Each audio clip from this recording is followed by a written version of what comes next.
I guess a question. I hope I understand. I'm not 100% sure I understand. Can you give us an example of how challenge-based learning is used in a Judaic studies classroom? Right. So one example is sitting down with every single teacher. So we would sit down with a teacher who was teaching, for example, the six Haftachot that God made to the Jewish people. And typically, they would go through a very traditional lesson plan without thinking about the big ideas. So sitting with the teacher, we have the template that says, what's the challenge? What are the big ideas? What is it that you want the students to know, understand, and be able to do by the end of this unit? And then, what's the challenge? Who uses this? The question that we ask every single teacher is, who uses this in real life? And that's, to us, that is the essence of what we're doing. What professional uses this? Because we don't want kids walking up a staircase and hitting a wall. So we get them to think like the professionals. So they might say, you might be having a conversation with somebody who says to you, how could the Holocaust have happened? So the ultimate assessment is a conversation on a park bench where they're using every single thing that they learned in a meaningful context. And then we go through the development of the assessment. And we use RAFT, which is what is your role, who's your audience, what's the format, and what's the topic. And then we go through each of the lesson plans, bringing in solid, real-life examples. So everything that the students are doing is for a purpose. That's one example, but there are many. 10 Commandments is another unit that a teacher would be teaching. So can you do the 10 Commandments? Can you do something sort of more? I'm not sure 100% sure what's taught in the school, but take a Tanakh, right. Take a Chumash So if we class. take Tanakh, so the teacher is saying, I'm teaching Kibud Av V'Em, okay? Or I'm teaching a certain concept. The teachers, the students will go to the text. They will learn the text. What they know is at the end of the process, they are having a conversation with a parent. They had an argument with a parent. And they're going to talk about what they learned in Kibud Av V'Em from the text in this conversation that they're going to have with a parent who they had an argument with last week. And that's the assessment, or that's the challenge? That's the challenge is the assessment. So the challenge is, what do you want them to do with this at the end? And that ultimately becomes the challenge, the assessment, in essence, at the end of the unit.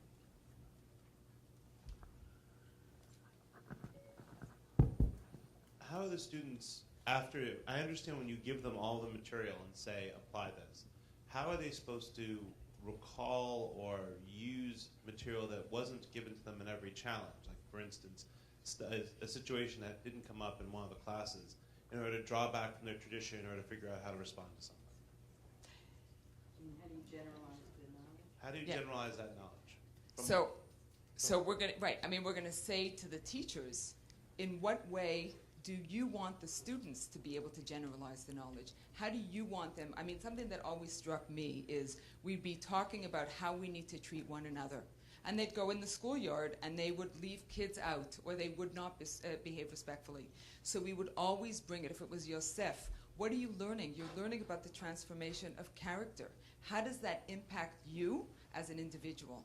And what is it at the end of this unit? How do you want your students to show you that they have attained the level of understanding that you sought out at the beginning?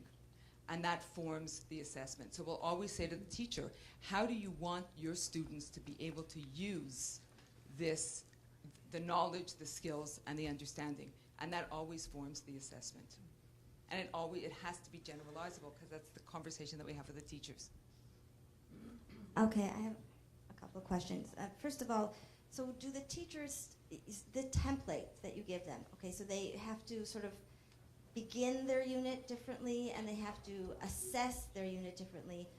Does the content remain the same? Do they still teach the same text, everything, the same right. skills or whatever, or is that not happening in any way? So they're teaching the same content. They're not, there's a transformation in terms of skills. Okay, so the content is the content, but very often they may not be focusing on the skills that the student needs in order to actually use the information in the way that the teacher wants it to be used. So we'll say, well, what are the skills? Am I not answering your question? No, you're answering it. I guess I was talking about text skills. Right. Like facility with the text, the Right. ability to understand it, but I don't know So, if that's a goal. so the teachers, many of our teachers know how to teach text. They're still teaching text, but they're teaching it. 12 minutes. We have a whole element of effective teaching. From what do you do when the information is new? How do you help with consolidation? And how do you move into transfer? So we sit with each teacher. We're sitting with them for 3 or 4 hours to develop the template. And then we sit with them to say, how do you teach for new knowledge and skill? How do you teach for consolidation? And how do you teach for transfer? So it's one-on-one work with teachers to teach them how, they really are becoming master teachers. Because we have the template, which the teachers have said to us, having the template calms me down because there's no hidden curriculum. I know what you're asking of us, but it has in it elements of outstanding teaching and meaning and purpose. And we sit down with them and we say, you have the content. You're an expert in your area. But what's new knowledge? What's consolidation? What's transfer? And what are you doing to make sure that you are helping your students move from new knowledge to consolidation to transfer? So it's all part of the process. So I'm wondering when the children get the topic and they are doing the actual text, they're already aware of the challenge. Could you describe how that fits in Thank you. how it has an impact? That's a great on the question. text? That's a great question. So every single unit, and the teachers have developed one unit. So every single unit that they have developed starts with, by the end of the unit, this is what you will know, understand, and be able to do, and they present it to their students at the beginning. And what I use to explain it to them is, again, limited time, but John Hattie has helped us understand that the most impactful element of teaching is when students know what's expected of them. There's an effect size of 1.44, which is the most powerful element of teaching. We've explained to them, when students know where they're going, we cannot get on a plane with somebody saying to us, I'll tell you where you're going to get to when you get there. We have to say to the students by the end, this is, so every single teacher has started their unit by saying, this is where we're going to get to by the end. And here's our challenge. You're not pretending to be adults. You're not pretending. It's not a project unless it's an actual project in a company. You are actually engaging in the work that real people engage in. So we start by sharing with them the challenge that we want them to address at the end. That's the start of every unit. Guys, here's the challenge. This is what I want you to be able, and it's always real life, meaningful, putting the work in context. So does being that CEO, does that come first? So How does that, I'm right, trying to that's get great. a clear Okay. picture. So part of what we have to, we always start with the planning. So we always plan at the end. This is what you will be able to know, understand, and be able to do. This is the assessment. And then we go through each and every lesson to make sure that it's good teaching, meaningful learning, real life learning. Then we go into the classroom.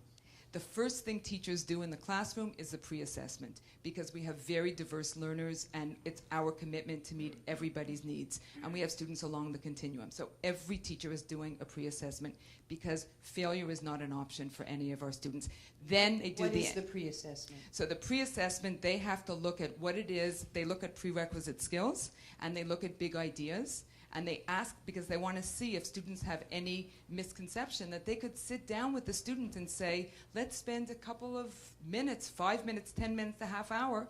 Let's work on this before we start embarking in this new area. So that's the pre-assessment. Then, so it's questions to get at their knowledge and their understanding. Then is the entry point. So the teachers are told that the entry point is that emotional connection that every student is going to make with the material, and it's based on the concept of the cognitively rich get richer, the cognitively poor get poorer. Every student has to start with a meaningful connection. You cannot do that when you open up the Chumash and you say Perek Aleph. And that's why the students and the teacher presented to the board. And she said, I cannot believe what they came up with. We didn't talk about the 10 Commandments. We said, you are a newly hired CEO. Your company is falling apart. People are not treating one another well. Set up a list of ethical behaviors. What they came up with was so powerful and rich. By the end of it, they understood the construct of and the need for the 10 Commandments. Then was the beginning of, here's the challenge. We need to do this because we have to share our knowledge of the 10 Commandments with a group of children in Saskatoon who don't have the luxury that you have. That's the meaningful. So there's always the pre-assessment, the entry point to make that emotional connection, and the purpose. You're doing this for a purpose. It's not to move things around, and it's not to write a test. No more tests. It's for a meaningful purpose. I hope I'm answering the question. Well, a number of the steps in the process are very interesting and conceptually sound. My question is, given the context you have to set for this, there seems to be a possibility that some of it is artificial in nature. And while the learning could be real and the skills that are developing are real, the fact that you're contextualizing in somewhat artificial means is somewhat concerning in terms of, we're talking about transfer, we're talking about consolidation. Yes, we're setting the stage and use real skills, but at some point, kids are going to realize that I'm not really a CEO. I'm not going to necessarily think that I have to really push myself in that direction, nor necessarily will they have a conception of what that really is. Second of all, you mentioned Hattie's work before at 0.4. In your proposal, you suggest that you're going to get to a 0.6 effect size. Looking at latent growth curve models, that's a pretty strong suggestion that you're going to be able to do that and be able to demonstrate that. So if you do that, that would be wonderful. Just in terms of statistically speaking, in terms of a modeling approach, I think that's a pretty strident stance to take. Okay, so let me respond. I'm going to respond to the first question. One of the things that we want our teachers to be able to do is ask the right questions, and then we will simulate the actual experience. So before we can say, we're actually taking you, we want the teachers, because it is a huge leap for teachers. It has been a humongous learning curve. So before we actually put the students in the authentic situation, because that was too much of a stretch, we ask them to think about the usefulness. What they are now starting to do is simulate the experience, so they're going into the neighborhood bookstore. One example, kids developed a Haggadah. You know, we have a very good relationship with the individual who owns the bookstore. He actually came to them and he said, I need a Haggadah by kids, for kids. Help me. And that's what we did. The second question, 0.4 represents a year in growth. 0.6 is a necessary sort of hinge point, because so many of our kids are lagging behind. So it is a very lofty goal. We believe in setting up lofty goals, but we also believe that the lofty goal will help us get there. And we're already starting to see a number of teachers came and said, there was one kid who had never gotten beyond 40%. We don't like grades. It's going to take time to move us away from them. We're starting. But the student for the first time got a 70%. Every kid in the class got up. There was a massive applause, and it's because the constructs of teaching are there and the meaning behind the teaching is there. So 0.6, a year and a half, we hope we'll be able to get there, but we're confident. Thank you.